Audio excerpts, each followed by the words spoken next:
Whenever you are getting this form of integration in which the power of sine that is given as m and the power of cos that is given as n. So here you are taking two examples. First one in which m is odd and n is even. And in this one you are taking m as even and n as odd. You will take the value of cos of x that is equal to t here. And here you will write sine of x that is equal to t. Let's differentiate the value. You will get minus of sine x dx that is equal to dt.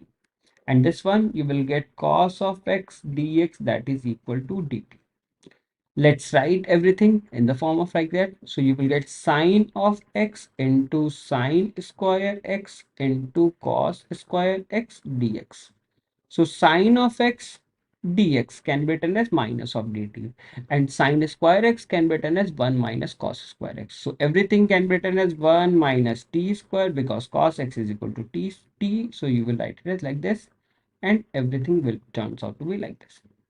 Now, once you will expand everything, you will get the value as t to the power 4 minus of t square, and you will get t dt.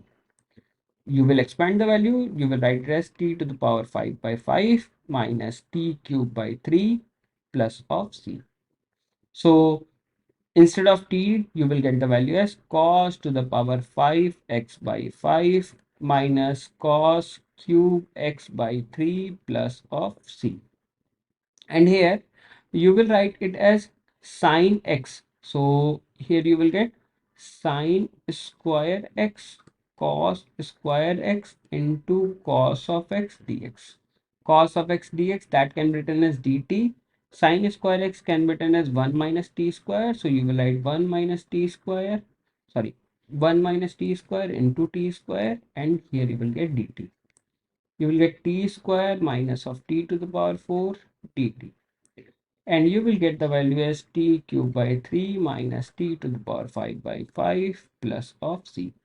Instead of t, you will write it as sine cube x by 3 minus sine to the power 5x by 5 plus of c. So you will get different answers here, but the important thing is whenever you are getting m as odd and n as even, m as even and n as odd, you have to always put the value as cos x is equal to t and sin x is equal to t respectively. And most important thing, whether m is greater than n or n is greater than m, it doesn't follow this condition. Just you have to follow this condition. These two conditions are important in order to solve such kind of questions.